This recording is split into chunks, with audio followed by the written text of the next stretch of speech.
Welcome to the Clawcast podcast, the Shell Shocked edition for 2025. Actually, this is the holiday edition, and we're excited to bring it to you as we close out the 2025 portion of the school year. We are back this year talking to our wonderful staff and students, getting to know them, find out what makes them tick, why they're so awesome, and what a way to start our year off in terms of our podcast presentation and close the year with none other than our Director of Bands, the wonderful Mr. Michael Baker. Mr. Baker, welcome to the podcast. Thank you, Mr. Shell. Thank you for being here. We're very excited to have Mr. Baker and get to know him a little bit, find out what he's all about and what's going on with our band. So we're going to start with, Mr. Baker, a little bit about you and your background. If you don't mind telling all the people, the millions of viewers, what is Mr. Baker all about? Professionally, personally, maybe even a little bit, and what's your background? Hey, so currently in my second year as the Director of Bands at Clawson Public Schools, which is pretty cool. The short and sweet of how I got to this point.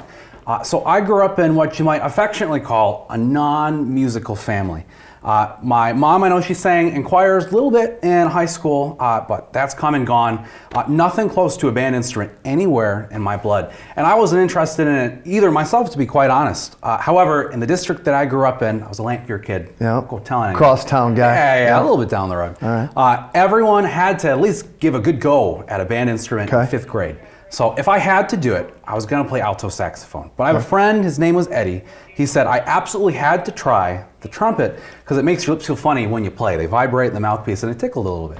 So we get down to the gym in 5th grade and I try out this trumpet and I get a sound, and for the record, it did feel pretty funny. And then this lovely fella who was fitting me, he said, "Good job, buddy. Now go back to class." No alto saxophone for me. So I'm off to 5th grade band. Something I wasn't looking forward to, an instrument I didn't want to play. Okay. I tried to quit a good handful of times, but unfortunately, my mom had already made a handful of payments on the instrument, so I was sticking it through. Now, my attitude towards band changed in a pretty major way shortly thereafter. So my father was not in wonderful health, and he was out of the house for a couple days. We don't know what the deal was, but I do remember distinctly, it was about November, my little brother, myself, and my mother, we were sitting in the living room, and she received a phone call. And she started to cry, which is sort of unusual for her because she was a pretty tough lady. She got off the phone and we'd asked her what was going on, and she said, "No punches pulled, that our father was in the hospital and they weren't sure he was going to make it through the night." Now, toughest fella I knew, I thought he was going to be all right. Unfortunately, next morning we received another phone call, and that was it. That was the last I ever got to speak to him. A couple of weeks go by, we were out of school for I think 2 weeks, and those were some tough times, you know. Yeah. It's a lot of life to come to grips with when you're in 6th grade. But time comes back when life has to carry on, and we had to go back to school. So math, social studies, science, English, wasn't interested in any of it. But something pretty incredible happened when I got to the band room. So I remember we had our first piece of sheet music. Real deal, no longer out of the method book, but full page of music. I remember when we started rehearsing it, it was the most incredible thing I've ever experienced. It was like for that little bit of time, all my troubles in the world just sort of melted away, even with a lot going on in my life. Yeah. Band quickly became the place where I could check my baggage at the door and enjoy doing something beautiful with the friends around me. So it didn't take me long after that. I remember it was the holiday concert, which is coming up for Clawson Public Schools, where I performed that piece for an audience, probably my first time. And I felt on top of the world. And even in 6th grade, I made a pretty big promise. I said I was going to spend the rest of my life paying that story forward. Young for a promise like that, but I meant it, man, through and through. Wow. So many years later, working as hard as I could, be the best I can be at music, handful of degrees and a good bit of experience under my belt. I'm currently in my 2nd year at Clawson Public Schools as the Director of Bands, where I get to pay that story forward every single day. Living it. That's pretty cool. You're living it. Speaking of living it, incredible background and story. Thank you for sharing that. Outside of school, outside of being the Director of Bands, and the beauty of the Director of Bands in this position at our school and in our small school is you're 5th through 12th. So if you're a 5th grade band student, students will have you all the way through their senior year, which is pretty incredible. So what about your love of music beyond the school day and what you do, where you play, what you play? What does that look like from a hobby perspective? Sure. So I always hold that to be a really good music teacher, You don't have to be good at an instrument, not required necessarily. You do have to be a fantastic musician, and that's not something that's developed by chance. It's something that's developed intentionally. So I do a handful of things to improve my musicianship every single day. First one, as far as my music leading, my directing of bands, I direct the Five Lakes Metro Brass, which you might best describe as a band of band directors. It's all adults. It's very high-level music, very motivated group. Non-competitive, it's wonderful. But I also play. I play solo flugelhorn, big position, in the Five Lakes Silver Band, which is the #1 brass band in the country. Did you say the flugelhorn? Flugelhorn. Okay. It's like a trumpet. It plays all the same notes, but it's prettier, you know? Wow, okay. Yeah, it's a wonderful instrument, and you get a lot of solo spots for it. So good instrument. I perform in the top brass band in the country. Very cool that they're located in Southfield in our backyard. Now, we've won all the local events, the U.S. Open Brass Band, not golf, championship. We've won the regional events over in Dublin, Ohio, and we've won the nationals. So our biggest accomplishment came up a couple months ago. We were invited as the first brass band in North America in history to compete in the Swiss Open Brass Band Championships, which is a big honor for something like us.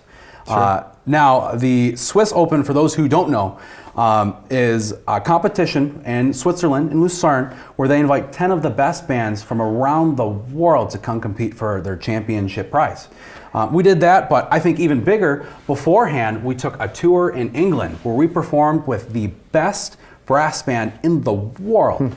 Sat shoulder to shoulder with them. I even got to see them rehearse, see what builds them into the best band in the world. So once in a lifetime opportunity, both from a playing perspective and a music leading perspective. Wow. It's pretty neat. What an experience. How did you guys make out in that group of 10 in Switzerland? Yeah, so when they said they took 10 of the best bands around the world, they really were not kidding. We tied for last. However, between the tie, we took 9th place. The other group took 10th. So we weren't in dead last. Okay. Brass banding, it's British brass band they call it, and we were over in their home turf. Sure. Less developed over here. Yeah. They've been doing it for hundreds of years over there. So you learn a lot like that. We had a really good showing. We had a lot of compliments. There have been American bands who have gone to similar events in past, one or two of them. And a handful of the people who were walking around said, usually when an American band takes the stage, everyone goes and gets lunch. But we played a couple notes and everyone stuck around. So we're on up and coming, but there's a lot to learn. And we've done that by sitting with the best. What an experience. And to be able to sit in front of your students and maybe even show them, I'm sure they've seen it a little bit, that you not only talk about it by day, but you live it, by night, sort of. So, what an experience for you and our students to know that you're doing that. So, congratulations on that. Well Thanks. done. And so, thank you for that background and what led you here. Now you're here, an integral part of our school district, not just the high school where your classroom is, but our school district. And just in year 2, the impact you've made is pretty significant.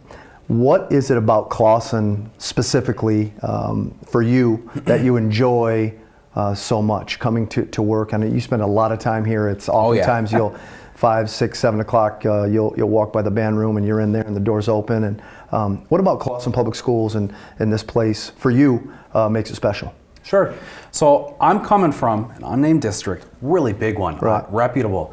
I taught, in addition to band, I taught a little bit of elementary general music. Kindergarten, man, I'm not brave enough. Scary times. Tough. It's a tough crowd. People in the world braver than me. I taught a little bit of recorder class in 4th grade, and we had a handful of drop-in students. People are new to the district, which was an issue, because they bought instruments based on enrollment. So I had a couple of kids without a recorder, and we're talking $5 on Amazon. I had to go to war with some of my superiors, some of my bosses, to try and get these kids an instrument that they needed. The support wasn't there. The great part of Clawson is it's the closest knit community you're going to find. It starts with our leadership at the school. Anything I need, we don't have all the resources in the world, but Ms. Horn tries her best to make it happen. The support goes all the way up and all throughout my peers. But unlike my other district, I have people in my email from the communities asking to donate instruments. People just want to call and talk about the band program. It's a community where everyone is invested in everyone. It's not just band, it's not just orchestra, it's everything we have, from sports to our athletics to academics and everything in between. So it's not just a special place to work, it's a special place to be. It's the community with a big heart. Yep. Well, as much as important as all those people are to you and giving to you, which that's kind of you to say, equal parts. I mean, you and performing arts specifically and the band are important to them and us. So it goes both ways. So again, we appreciate all that you do. Being that this is the holiday edition, we're closing out 2025, moving into 2026. You have a concert next week, big holiday concert. Looking forward to that. All three of our performing arts, choir, band, and orchestra next week. Looking forward to those concerts. So good luck with that. I know it'll be fantastic. As we roll into the holidays, 2 questions for you. One, big ones, hard-hitting. All right, let's hear it. Questions, hard-hitting here on the Shell Shock podcast. 1, your favorite go-to holiday-themed movie. Sure. And 2, any plans or traditions with you and your family or friends around the holidays. Yeah. Okay, so holiday movie. I usually don't have a whole lot of time to watch movies, but holidays, you get a little bit of time. My favorite movie is Home Alone 1. Okay. Number 1. It's gotta be number 1. Okay. I remember when I was a kid, I was watching it with my aunt. I was real young. And you know, the scene where they're going through the house, the 2 burglars, and they're getting a little banged up. I felt so bad as a kid. She kept reassuring me, which is a weird memory, but it brings back all sorts of good ones for me. So I love watching Home Alone 1. We have a lot of traditions. The Baker family is a small one. Okay. Haley, my fiance, and myself, we usually start Christmas with the Baker side of the family. It's my little brother, myself, my mom, my aunt, and Haley, and that's about it. Okay. We spend the whole day in pajamas, we open presents together, which is fun and a good time to be with family. My favorite part of Christmas, my aunt, she bakes these no-bake cookies. They are the real deal, the bee's knees. Okay. Chocolate no-bake cookies, I could eat a whole plate. Usually they have to cut me off because I will. Sure. That'll be my breakfast, lunch, It's a problem. dinner. It's a good problem. It's the best problem, man. So that's the tradition. For me, it's the no-bake cookies. Wonderful, wonderful. Love that, love that. Well, first we appreciate you, all that you do. Appreciate today and you being our final guest of 2025, giving us all the wonderful background, letting all of these wonderful viewers get to know Mr. Baker, the real Mr. Baker, and kind of the behind the scenes Mr. Baker. So what a pleasure to have you here today. Pleasure to have you a part of Clawson Public Schools and all that you do to impact our students. So happy holidays, sir. Thanks, you too.